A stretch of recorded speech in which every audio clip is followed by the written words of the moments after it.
was something that only happened in dramas or comics.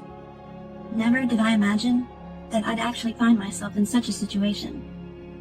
The events of that day are still etched in my mind, accompanied by a deep sense of fear. Today, I want to share the most sinister form of harassment I've experienced from my mother-in-law, or Mill for short. My name is Catherine. I'm 30 years old. I'm a homemaker taking care of my family. I live with my husband Tyler, who's a sales rep, and our 10-year-old son Lauren. I met Tyler 3 years ago through a mutual acquaintance at a company where I was working at the time. He's a good guy, previously married. Want to meet him? I was hesitant at first, being introduced to a divorced man with a child while I was single. But when I met Tyler and Lauren, they were both so genuine and adorable that I was completely smitten. Tyler and I hit it off immediately and got married within 6 months. Lauren quickly warmed up to me, and the three of us became a close-knit family. Weekend drives, family camping trips. For 3 years, every day was fulfilling. Finally, the moment we'd been waiting for arrived. Big news, you two! We're having a baby!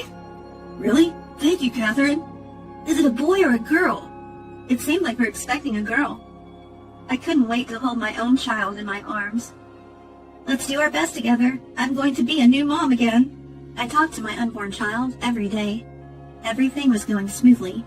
I thought so, and never doubted it.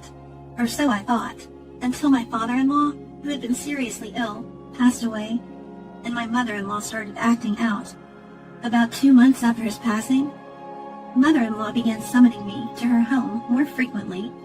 Our apartment is only a 15-minute drive from her place, but being called over almost every day was stressful. Don't worry about coming every day. My legs should get better soon. Of course, mother-in-law. Let's get started. At that time, mother-in-law had injured her leg and was using a cane even indoors. As her daughter-in-law, it was my role to help with errands and other chores. I didn't mind the work itself. I'm not one to shy away from physical labor. The problem was the constant complaints about Tyler's ex-wife while I was working. She was a terrible wife, always timid and inefficient. She couldn't cook to save her life. Meat was always tough and the soup was too spicy. Even her cleaning was sloppy. She couldn't even use a mop properly, let alone wring out a cloth. Her laundry skills were also lacking. She wouldn't hand wash items that needed it. The complaints were incessant and malicious. I had never explicitly asked why Tyler and his ex-wife divorced, but I wouldn't have been surprised if mother-in-law had something to do with it. My suspicions would soon become a reality. It was around the time I'd reached my 9th month of pregnancy, and my belly had grown quite large. I got a call from mother-in-law. Would you like to have dinner together? Could you prepare my portion too? At that time, it wasn't uncommon for the 4 of us to share meals. But that evening, I got an urgent message from Tyler. I'll be home late tonight. Go ahead and have dinner without me. Mother-in-law was clearly displeased that she wouldn't get to see her grandson. What's with this meat? It's so tough to chew. Did you buy the cheap stuff? Well, we can't always afford the best. And this soup tastes like water, worse than hospital food. I tried to keep the salt low. The atmosphere at the dinner table was terrible, thanks to mother-in-law's constant complaints. Lauren seemed quieter than usual, as if he wanted to finish eating and leave.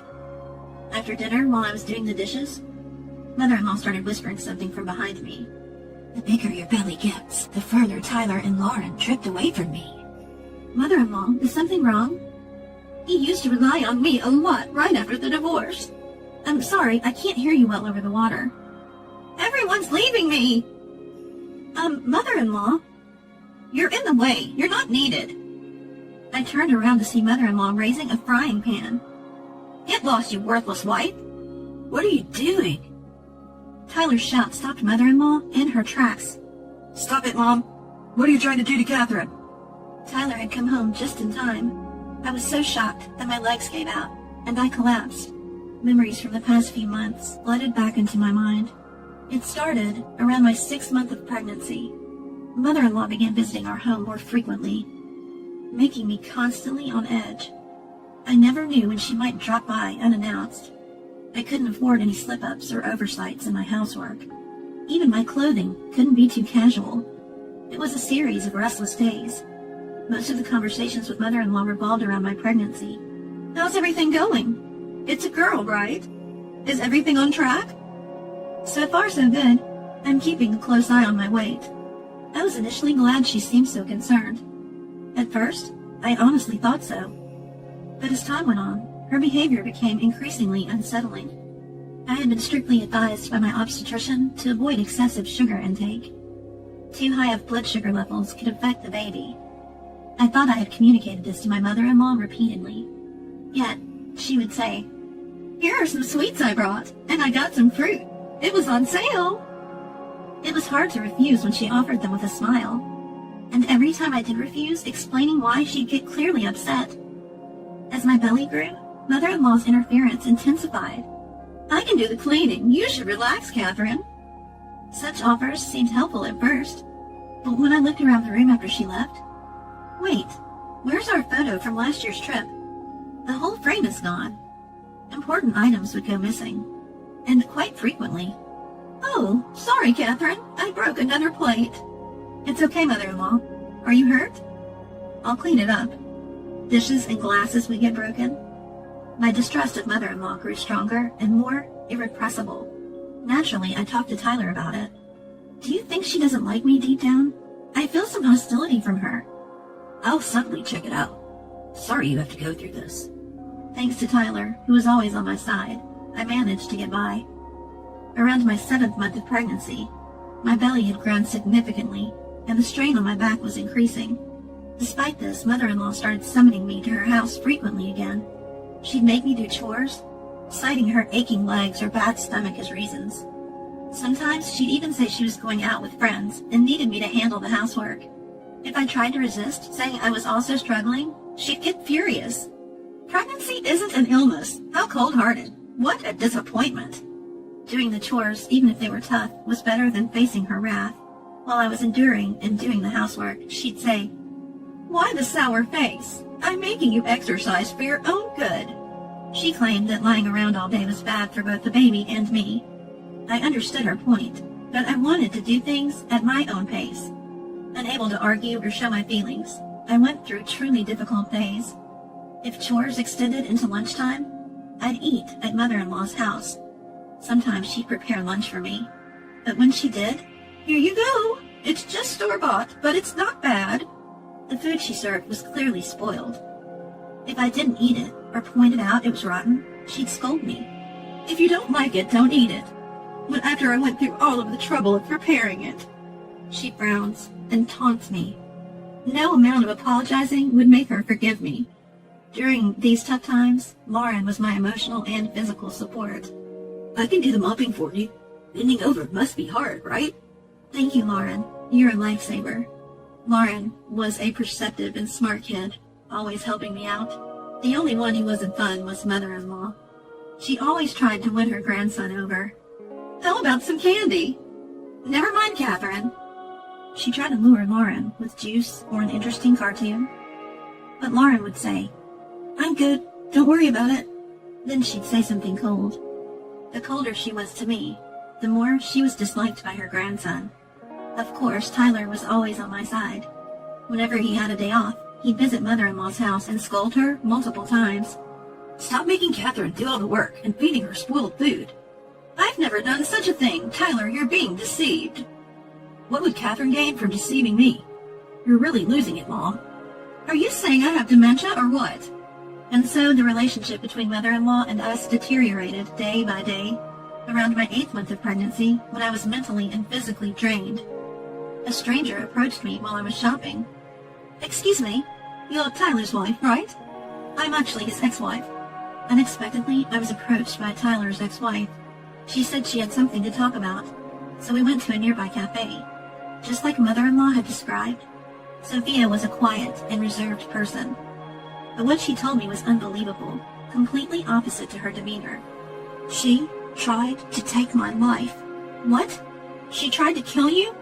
"By she, I mean mother-in-law, of course," Sophia said. She told me that she had faced various forms of harassment from mother-in-law while pregnant with Lauren. Being fed spoiled food, forced to do endless chores, and scolded if she resisted. It was a miracle that Lauren was born healthy in such a toxic environment. The harassment continued even after giving birth. I was treated like an intruder. Mother-in-law took Lauren away from Sophia and kept piling on the chores. Then one day, I felt a strong impact on my head and collapsed. A pot that was stored up high had fallen. That's what mother-in-law told the authorities. But I couldn't believe that was all there was to it. Sophia suspected mother-in-law had done something to her. Tyler couldn't change the situation. So Sophia, sensing danger, chose to divorce him. She left Lauren with Tyler due to her financial instability. Sophia repeatedly warned me to be cautious around mother-in-law. Please be careful. Take whatever precautions you can. Thank you for your concern. I'll do my best. When I told her how wonderfully Lauren had grown up, Sophia cried tears of joy. For her sake, too, I had to protect my family's well-being. I decided to take all necessary precautions. About a month later, that dreadful dinner happened. Tyler took the frying pan away from mother-in-law, who shook her head, saying, "I didn't do anything. I was just putting the pan away." That's when Lauren, hiding behind Tyler, glared at mother-in-law. "She's lying. I saw it. Grandma's lying." "I agree. It looked like you were trying to hit Catherine." "No, you're mistaken." "Shall we check then?" "Check? What do you mean?" I operated my phone and launched a special app. "What? This room is on camera?" I had cameras installed in the living room and kitchen. It was a precaution I took after Sophia's warning. When I played back the footage, there was mother-in-law trying to hit me with the frying pan. "Mom, explain yourself." Cornered, mother-in-law was now almost in tears. I was just jealous that you were taken away from me." Her reasoning was utterly selfish. She had hoped to live with Tyler again after his divorce, but was disappointed when he remarried so quickly. She felt robbed of the chance to have her son and grandson all to herself. Mother-in-law kept repeating these selfish claims. "How dare you come into our lives and steal everything?" Both Lauren and I felt disgusted by her words. Tyler's face turned red with anger. "How could you say that to my mom? Apologize. Apologize now." That day, after a heated argument, mother-in-law was kicked out of our house. Later, Tyler declared he would sever all ties with his mother. "I will never see Mom again, no matter what, and no financial support either." "Wait, please, I'm sorry. I've learned my lesson." It was no surprise that Tyler was furious. Part of his anger stemmed from the fact that I had told him everything Sophia had shared with me. Until then, Tyler had never thought his mother could harm Sophia. Realizing he had been wrong all along, he was visibly frustrated. "Don't ever show your face to us again, got it?" With that final word, mother-in-law left, tears in her eyes. A few weeks later, I gave birth to a baby girl without any stress. Life has been peaceful, and we're enjoying our time with the newborn. As for mother-in-law, she seems to be struggling financially since losing her son's support. She's working part-time, but is reportedly having a hard time dealing with harassment from a younger manager. I heard this directly from mother-in-law when she called to ask for financial help. "Life is so hard for me right now. I'm barely getting by." "I understand, but we have our own expenses with raising a child. Please, can't you help? Even $200 a month, or $100 if that's too much." "I'm sorry. I have to hang up now. Please don't call us again." Ignoring her pleas to wait, I ended the call and immediately blocked her number. After that, mother-in-law apparently took on more work. She's working mornings at a fast food restaurant and afternoons stocking shelves and working the cash register at a supermarket. I heard this from Sophia. When we met up recently, after a long time, I saw her at the supermarket by chance, and she looked so thin, like a different person, like a zombie. She didn't even notice Sophia standing right in front of her. If only mother-in-law had been kind, things wouldn't have come to this. It's a pitiful situation, but she brought it upon herself. I hope she reflects on her actions and finds a way to make it through life.